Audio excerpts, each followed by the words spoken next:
স্বাগত নিউজ 24 চট্টগ্রাম প্রতিদিনে। সঙ্গে আছি আমি জান্নাতুল সাদিয়া। শিক্ষা প্রতিষ্ঠানে শিক্ষার পরিবেশ বিনষ্ট এবং সারা দেশে আইন শৃঙ্খলার অবনতির প্রতিবাদে দেশ জুড়ে বিক্ষোভ মিছিল ও সমাবেশ করেছে ছাত্রদল। কেন্দ্রীয় কর্মসূচির অংশ হিসেবে বিকেলে চট্টগ্রাম মহানগর ছাত্র দলের উদ্যোগে বিক্ষোভ সমাবেশ ও মিছিল করা হয়। মিছিলটি শহরের গুরুত্বপূর্ণ সড়ক প্রদক্ষিণ করে। নোয়াখালীতেও জেলা বিএনপির নির্দেশনায় বিক্ষোভ মিছিল ও প্রতিবাদ সমাবেশ করেছে জেলা ছাত্রদল নেতাকর্মীরা। এছাড়াও খাগড়াছড়িতে প্রতিবাদ সমাবেশ করে ছাত্রদল। বক্তারা অভিযোগ করেন, গোপন তৎপরতার মাধ্যমে স্বৈরাচারের উত্তরসূরিরা সারা দেশে মব সন্ত্রাস সৃষ্টি করে সারা দেশের আইন শৃঙ্খলা পরিস্থিতি অবনতি করছে। জনগণ সচেতন হলে মব ভায়োলেন্স হবে না বলে মন্তব্য করেছেন স্বরাষ্ট্র উপদেষ্টা জাহাঙ্গীর আলম চৌধুরী।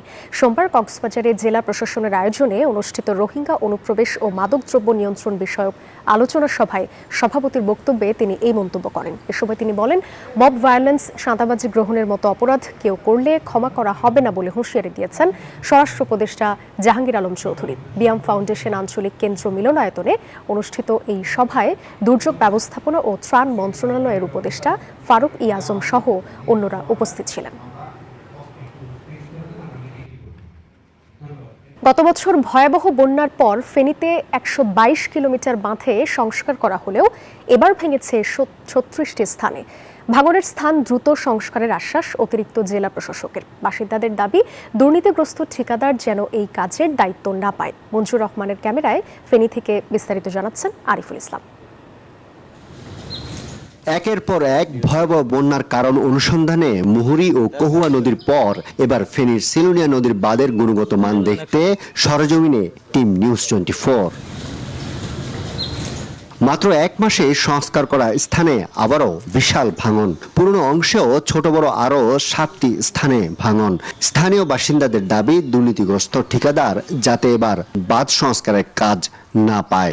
আমাদের জন্য তো এদিক দিয়ে বাঁধ নাই, শুধু পূর্ব দিকে বাঁধ আছে। নদীর গুরুত্বটা আরো ড্রেসিং করা দরকার। গাছপালা যেগুলো আছে এগুলা ড্রেসিং করার মাধ্যমে সংস্কার হতে পারে। 2012 সাল থেকে যে করছিল রাস্তাটা, এরপর থেকে আর কোনো মেরামত হয় নাই, কোনো হাত দেওয়া নেই, কোনো নেতা নেত্রী আসে নাই। এখন ওই থেকে ভাঙ্গা শুরু, আমরা নিজেরা মাটি দিয়ে ফুরাই ভরট করি, আবার ভেঙে যে আমরা ভরট করি। একটু বৃষ্টি হলে আমরা ঘরে বাড়িতে থাকতে পারি না, আমরা চলে যেতে হয় স্কুলে বা কোনো আশ্রয় কেন্দ্রে। 2012 সালের পর পুরাতন এ বাঁধটিতে তেমন কোনো সংস্কার হয়নি। এবার কিছুটা কাজ হলেও ভাঙন আর ফাটলে জর্জরিত এ বাঁধ। ফেনীর অতিরিক্ত জেলা প্রশাসক বলছেন, দ্রুত নতুন করে সংস্কারের উদ্যোগ নেওয়া হচ্ছে। আমাদের সর্বশেষ প্রাপ্ত খবর মতে অধিকাংশ গ্রাম থেকে প্রায় 137টি গ্রামের মধ্যে 121টি গ্রামের পানি নেমে গিয়েছে। প্রায় 100টির মতো ঘর আংশিক বা সম্পূর্ণ ক্ষতিগ্রস্ত হয়েছে। আমাদের মৎস্য খাতে প্রায় 8 কোটি টাকার অধিক ক্ষতি হয়েছে। অগ্রাধিকার ভিত্তিতে যাদের ক্ষতি বেশি তাদেরকে আগে আমরা পুনর্বাসন করব এবং যাদের ক্ষতি অপেক্ষাকৃত কম তাদেরকে আমরা ধীরে ধীরে পুনর্বাসন করব। 24-এর বন্যার পর 19 কোটি টাকা খরচ করে সংস্কার করা হয় 3টি নদীর বন্যা নিয়ন্ত্রক বাঁধ, কিন্তু তারপরও ভাসল 3টি জেলা। মাত্র এক মাস আগে এ বাঁধের সংস্কার কাজ সম্পন্ন করা হলেও ভাঙনের কারণে এখনো প্লাবিত হচ্ছে ফেনীর নিম্নাঞ্চল। সঠিক তদারকির মাধ্যমে সবগুলো বাঁধের টেকসই সমাধান চান স্থানীয়রা। ফেনীর সিলোনিয়া নদীর বাঁধ থেকে আরিফুল ইসলাম, নিউজ 24। গত কয়েকদিনের টানা বর্ষণ ও উজানের ঢলে কুমিল্লা গোমতী নদীর তীরবর্তী জমির ফসলের ব্যাপক ক্ষতি হয়েছে। চরের বিস্তীর্ণ এলাকার সবজি পানির নিচে তলিয়ে যাওয়ায় দুশ্চিন্তায় কৃষক। এছাড়া জেলা জুড়ে অপরিকল্পিত মৎস্য খামার ও যত্রতত্র বেড়ি বাঁধ দেয়ায় সৃষ্টি হচ্ছে জলাবদ্ধতা। কৃষি বিভাগ বলছে, প্রায় 11,000 হেক্টর জমির ফসল ক্ষতিগ্রস্ত হয়েছে। HM মহিউদ্দিনের তথ্য ও চিত্রের ডেস্ক রিপোর্ট। ধীরে ধীরে বানের পানি কমতে শুরু করেছে, আর একে একে ক্ষত চিহ্ন ভেসে উঠেছে গোমতী পারে। কয়েকদিনের ভারী বৃষ্টিপাত ও পাহাড়ি ঢলে পানি বেড়ে যায় গোমতীর। এতে ভেসে যায় কুমিল্লা সদর, দেবিদ্বার ও মুরাদনগর এলাকার গোমতী চরের প্রায় 5,000 বেশি কৃষকের ফসলি জমি। এই বৃষ্টিতে মানুষ অনেক কষ্ট পাইছে এবং এলাকার কৃষি জমির উপর অনেক ক্ষতি হয়েছে। কৃষকরা বলছেন, গত বছরের ভয়াবহ বন্যার ক্ষতি কাটিয়ে উঠতে না উঠতেই এবারের হঠাৎ বন্যা মরার উপর খাড়ার ঘা হয়ে দেখা দিয়েছে।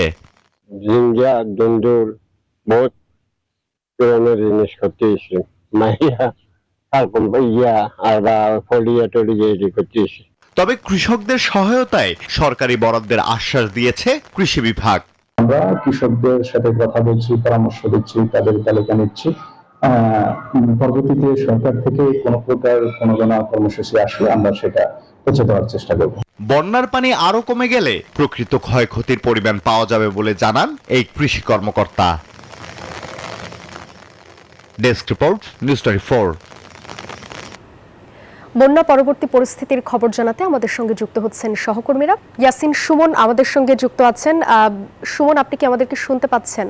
বন্যা পরবর্তী পরিস্থিতির খবর আসলে আপনার কাছ থেকে জানতে চাচ্ছি। সুমন, ফেনীতে বন্যা নিয়ন্ত্রণ বাঁধের সংস্কারের কাজটা কি সংশ্লিষ্টরা শুরু করেছে কিনা সেটি জানাবেন আমাদের। এখনো অনেকটা পানি এখানে কয়েকদিনের বছরে, গত কয়েকদিনের অতি বছরে এবং পাহাড়ি দলের যে এখানে যে কারণে বাঁধ ভেঙেছিল, এখানে প্রায় 120টি বাঁধ ভেঙেছিল ফেনীতে। সেই ভাঙ্গার কারণে এখানে প্রায় শতাধিকের উপরে এখানে গ্রাম প্লাবিত হয় এবং এই প্লাবিত হওয়ার কারণে মানুষের এখানকার দুর্ভোগ একেবারে চরম পর্যায়ে পৌঁছে যায়। এখানকার পানি উন্নয়ন বোর্ডের যে গাফিলতি রয়েছে, এই গাফিলতির কারণে মূলত প্রতি বছর এখানে বাঁধ ভাঙে এবং এখানে বন্যার সৃষ্টি হয়।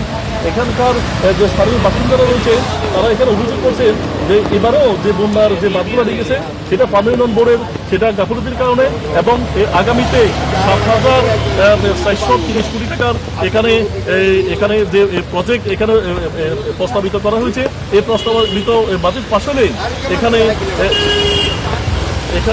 অনেকটা এখানে যদি এটাকে সেনাবাহিনীকে দেওয়া হয় তাহলে অনেকটা আপনার এখানে এই বাঁধের যে এখানে ঠিকঠাক বিপরীত স্থানীয়দের দাবি। আমি এখন চলে যাবো আমার সরাসরি কুমিল্লাতে। জি, আমি এখন বলছিলেন ফেনীর বন্যার পরিস্থিতি। আমি এই মুহূর্তে অবস্থান করছি কুমিল্লা নাঙ্গলকোট উপজেলার দক্ষিণাঞ্চলে। আমি যদি একটু বলি, কুমিল্লা বন্যার পরিস্থিতি যেভাবে অবনতি হয়েছে, তবে সবচেয়ে বেশি যেটি দেখা দিয়েছে সেটি হচ্ছে যে জলাবদ্ধতা, পানি নিষ্কাশন না হওয়ার কারণে সাধারণ মানুষের যে কৃষক যে ফসল, সেই ফসলের ক্ষতি এবং বীজতলা নষ্ট হয়ে যাচ্ছে। সাধারণ মানুষ এটা নিয়ে খুব আতঙ্কিত রয়েছে। বিশেষ করে কুমিল্লা দক্ষিণাঞ্চলের যে উর্বর জায়গা হলে এখানে আসলে পানি নিষ্কাশনের ব্যবস্থা না থাকায় জলাবদ্ধতা সৃষ্টি হয়েছে। সে জলাবদ্ধতা সৃষ্টির কারণে কিন্তু সাধারণ মানুষ এখানে তাদের বিভিন্ন রকমের সমস্যার সম্মুখীন হচ্ছে। আমি এই মুহূর্তে কথা বলবো আসলে এখানে এলাকার মানুষ এখানে এই জলাবদ্ধতা থেকে মুক্তি পেতে তারা আসলে মানববন্ধন করছেন। দফায় দফায় তাদের বিভিন্ন ধরনের দাবি যে একটি খাল খননের জন্য। আমি একজন স্থানীয় যারা এলাকাবাসী যখন মানববন্ধন করছেন, আমরা তার সাথে একটু কথা বলবো যে আপনাদের কি ধরনের এই দাবি রয়েছে এই মানববন্ধন থেকে। এই মানববন্ধন থেকে আমাদের দাবি একটা খাল খনন ছাড়া আমাদের এলাকার পানি নিষ্কাশনের জায়গা নাই। তারপরে বাড়ি করে পানি উঠে গেছে, মানুষ যেভাবে পাচ্ছে এভাবে বাড়িঘর করে ফেলছে। পানি নিষ্কাশনের একবারে জায়গা সবগুলো বন্ধ হয়ে গেছে। এখন কালভার্ট যেগুলো আছে ওইগুলো দিয়ে কোনো কাজ হইতেছে না। বর্তমানে খাল খনন ছাড়া আমাদের কোনো বিকল্প নাই। এই আশায় আমাদের প্রশাসনের কাছে, যেমনটি বলছিলেন যে আসলে এখানে যে মানুষ যেভাবে জলাবদ্ধতা সৃষ্টি হচ্ছে, এখানে খাল খনন এবং বেড়িবাঁধগুলো যদি কোনো সংস্কার না করা হয় সেখানে এভাবে জলাবদ্ধতা থাকবো। তো এই ছিল আমার কাছ থেকে কুমিল্লার সর্বশেষ। আমি এখন চলে যাচ্ছি নোয়াখালীতে সোহাগের কাছে। জি, ধন্যবাদ মহিউদ্দিন। আপনি যেমনটা জানতে চেয়েছেন, কুমিল্লা থেকে যেমনটা জানিয়েছেন, আমি আছি নোয়াখালীতে। আসলে নোয়াখালীতে গত 2 দিন বৃষ্টি থাকার পর আজ সকাল থেকে থেমে থেমে আসলে বৃষ্টি হচ্ছে নোয়াখালীতে। আসলে নোয়াখালীতে বৃষ্টির কারণে বাড়ছে মানুষের মধ্যে আতঙ্ক এবং এই জলাবদ্ধতা থেকে দীর্ঘদিন থেকে মানুষ আসলে ভোগান্তিতে ছিল। গত 2 দিন বিরতির পর আবার আজ সকাল থেকে থেমে থেমে বৃষ্টি হচ্ছে। আসলে একদিকে বৃষ্টি, অন্যদিকে মানুষের মধ্যে আতঙ্ক, জলাবদ্ধতা সৃষ্টি হয়। সামান্য বৃষ্টিতে নোয়াখালীতে আবারও ফের জলাবদ্ধতার আশঙ্কা করছে এখানকার স্থানীয় মানুষ। আসলে স্থানীয় মানুষের মধ্যে এক ধরনের আতঙ্ক, বৃষ্টি আসলে মানুষের ভিতরে আতঙ্ক দেখা যায় যে জলাবদ্ধতায় এই শহরের মূল প্রধান সমস্যা। একদিকে জলাবদ্ধতা, অন্যদিকে মানুষের দুর্ভোগ। জলাবদ্ধতা, অন্যদিকে বৃষ্টিতে গত 2 দিন না থাকলেও কিন্তু মানুষের দুর্ভোগ কমেনি। মানুষ, স্কুল শিক্ষার্থী, সাধারণ মানুষ সহ সকল ধরনের মানুষের ভোগান্তি বেড়েছে। রাস্তাঘাটে বেহাল দশা সৃষ্টি হয়েছে। আসলে এখানকার আমি স্থানীয় নাগরিকদের সাথে আমি কথা বলছি, তারা আমাকে জানিয়েছেন যে জলাবদ্ধতা এখানে মূল সমস্যা। দখল এবং দূষণের কারণে মূলত এই জলাবদ্ধতা সৃষ্টি হয় দীর্ঘদিন থেকে। তবে এদিকে জেলা প্রশাসন এবং উপজেলা নির্বাহী কর্মকর্তার উদ্যোগে সেনাবাহিনী সহ কিছু খাল এবং সংস্কারের উদ্যোগ নিয়েছে তারা। এই ছিল আমার কাছে নোয়াখালী থেকে সর্বশেষ। আমি ফিরছি স্টুডিওতে। সোহাগ, ধন্যবাদ আপনাকে। বন্যা পরবর্তী পরিস্থিতির খবর জানাতে আমাদের সঙ্গে যুক্ত হয়েছিলেন আমাদের সহকর্মীরা। চট্টগ্রাম শিক্ষা বোর্ডে এবার এসএসসি পরীক্ষায় ব্যবসায় শিক্ষা বিভাগে প্রথম স্থান অর্জনের কৃতিত্ব দেখিয়েছেন আনোয়ারা সরকারি আদর্শ উচ্চ বিদ্যালয়ের শিক্ষার্থী তাজনিন মেহজাবিন চৌধুরী। 1300 নম্বরের মধ্যে 1237 নম্বর পেয়ে তিনি বোর্ডে সবার শীর্ষে অবস্থান করেছেন। মেহজাবিনের এমন কৃতিত্বে খুশি শিক্ষক সহ অভিভাবকরা। চট্টগ্রামের আনোয়ারা ঘুরে এসে আবু জাবেদের ছবিতে চট্টগ্রাম থেকে নয়ন বড়ুয়া জয়ের রিপোর্টে বিস্তারিত। এইবার এসএসসি পরীক্ষায় 1300 নম্বরের মধ্যে 1237 নম্বর পেয়ে ব্যবসায়ী শিক্ষা বিভাগ থেকে চট্টগ্রাম শিক্ষা বোর্ডের প্রথম চট্টগ্রামের আনোয়ারার মেয়ে তাসনিন মেহজাবিন চৌধুরী। ছোটবেলায় বাবাকে হারানো এই মেয়েটি বেড়ে উঠেছে মায়ের একক সংগ্রামে। মা শাহিন আক্তার একজন প্রাথমিক বিদ্যালয়ের সহকারী শিক্ষিকা। মেহজাবিনের এই কৃতিত্বের উচ্ছ্বাস ছড়িয়ে পড়েছে পরিবার থেকে শুরু করে স্কুল ও এলাকা জুড়ে। সবাই আমাকে নিয়ে যে স্বপ্নটা দেখেছিল সেটা আমি পূরণ করতে পেরেছি, সেজন্য আমি অনেক বেশি আনন্দিত। আমি ভাষায় প্রকাশ করতে পারতেছি না আমার আনন্দটা। আমার খুবই ভালো লাগতেছে। আমার মনে হচ্ছে জীবনে হয়তো কোনো কিছু আমি একটা পাইছি। পরিবার, সমাজ এবং রাষ্ট্রের জন্য একটি সুনাগরিক হিসেবে দেশের সেবা করবে। মেহজাবিনের স্বপ্ন বড় হয়ে আইনজ্ঞ হওয়ার, বিচারক হওয়ার বা বিচার বিভাগে কাজ করার স্বপ্নটা আমার একদম ছোট্ট থেকে বলতে গেলে, তো ওই কারণে হচ্ছে আমি ওদিকে যেতে চাই। বিদ্যালয়ের প্রধান শিক্ষক এস.এম. নাসির উদ্দিন বলেন, এবার আনোয়ারা স্কুল থেকে 176 জন পরীক্ষার্থীর মধ্যে 173 জন পাশ করেছে। এর মধ্যে 50 জন পেয়েছে জিপিএ 5।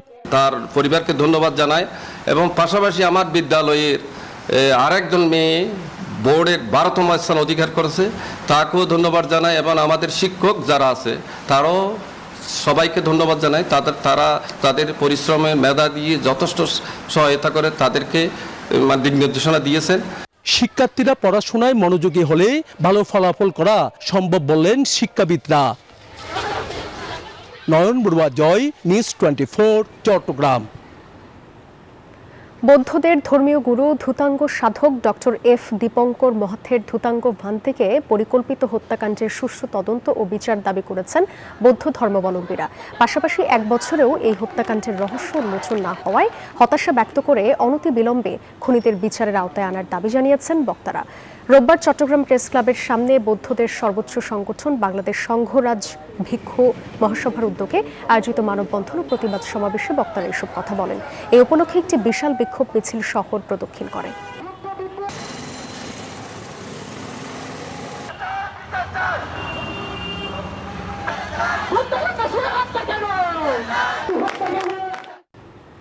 খাগড়াছড়িতে জুলাই শহীদ স্মৃতি রক্ষার্থে খাগড়াছড়ি সরকারি কলেজে প্রাঙ্গণে জুলাই শহীদ স্মৃতি স্তম্ভের ভিত্তিপ্রস্তর স্থাপন করা হয়েছে। সকালে খাগড়াছড়ি সরকারি কলেজ প্রাঙ্গণে 4 শতক জায়গায় জেলা বাস্তবায়ন কমিটির উদ্যোগে এই ভিত্তিপ্রস্তর স্থাপন করা হয়।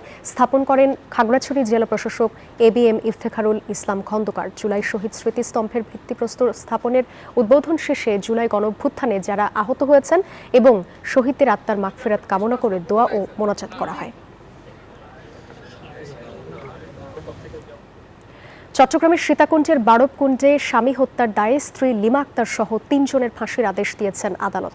সোমবার চট্টগ্রাম অতিরিক্ত জেলা ও দায়রা জজ HM শফিকুল ইসলামের আদালত এই রায় দেন। দণ্ডপ্রাপ্ত বাকি 2 আসামি হলেন শাহাদাত ও কাইয়ুম। 2021 সালের 10 এপ্রিল চট্টগ্রামের সীতাকুণ্ডের বাড়বকুণ্ডে একটি পুকুর থেকে ভাসমান অবস্থায় জয়নাল আবেদিনের মরদেহ উদ্ধার করে পুলিশ। পরবর্তীতে পুলিশের তদন্তে বেরিয়ে আসে স্ত্রী লিমা আক্তারের সাথে দণ্ডপ্রাপ্ত আরেক আসামি শাহাদাতের সাথে পরকীয়ার সম্পর্কের জেরে এই হত্যাকাণ্ডের ঘটনা ঘটে।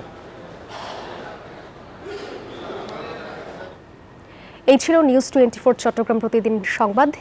আরও সংবাদ ও বিশ্লেষণ জানতে ভিজিট করুন news24bd.tv। ধন্যবাদ সবাইকে।